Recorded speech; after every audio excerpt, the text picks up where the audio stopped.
Today we will tell you how a Little City newspaper was saved from shutting down. We sit down for an interview with the director of the Rebel Recycling Program here on campus. Plus, we'll give you the lowdown on a local spot where students can showcase their musical talents. All this and more on this edition of UNLV Views.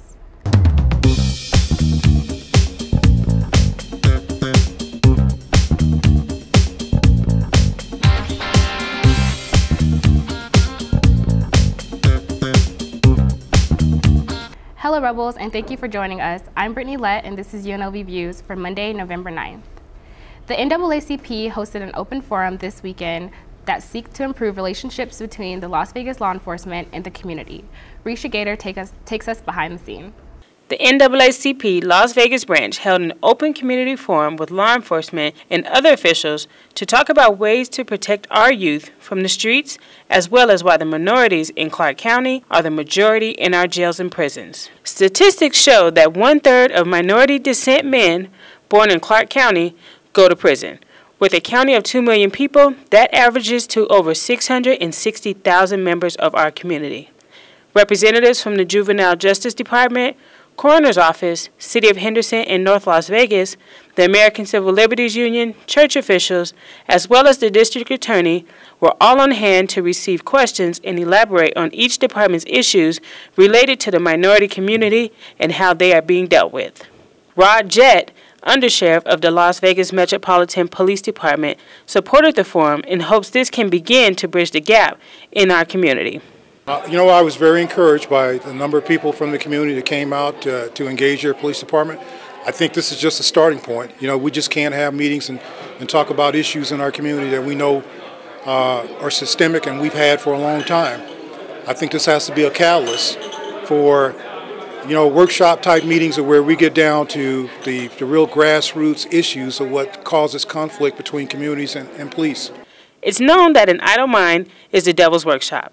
So North Las Vegas Chief of Police, Joseph Forty, and his department has come up with a program to show kids the downfalls of breaking the law. Life of Crime is a program that, it does deal with kids that are at risk, and it does deal with kids that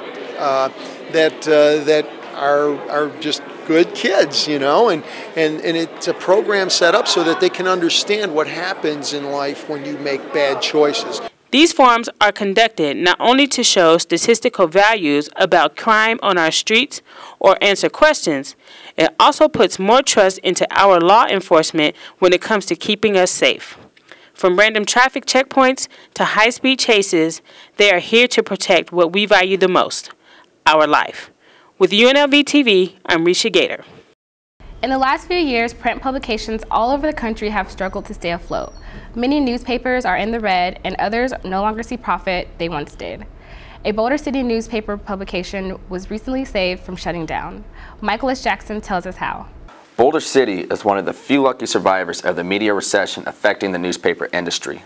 Lucky in the sense that it has neighboring Las Vegas with 2 major dailies where one suspends publication and the other is able to keep the hot presses running for the small town.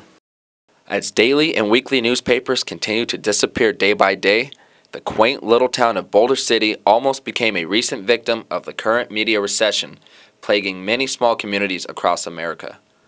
On October 22nd, the Boulder City News, operated by Greenspun Media Group, stated on the front page of its final issue that a decline in advertising revenue over the past 18 months has caused the local media giant to cease publication of the paper. Group publisher for Greenspun Media, Bruce Bottleson, said the media group was no longer able to sustain publication of Boulder City News and Henderson Home News, as well as 2 free Henderson suburban papers.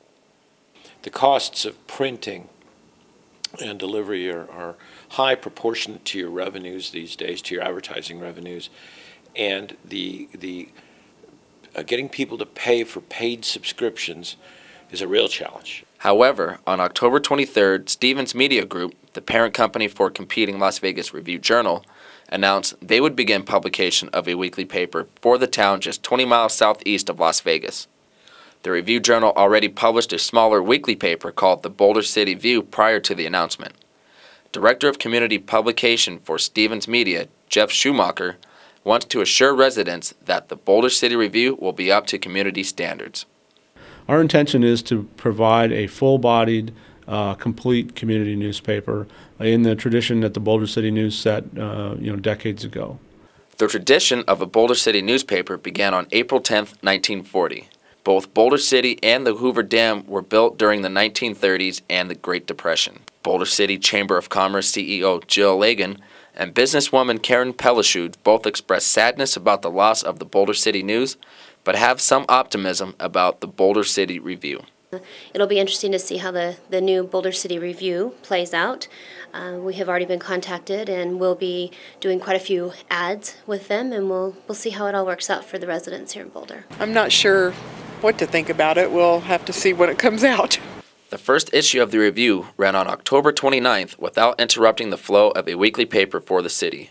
Although there was a complete change in who runs the newspaper for Boulder City, residents there can continue to enjoy the news of the town they all call home. For UNLV TV, I'm Michael S. Jackson.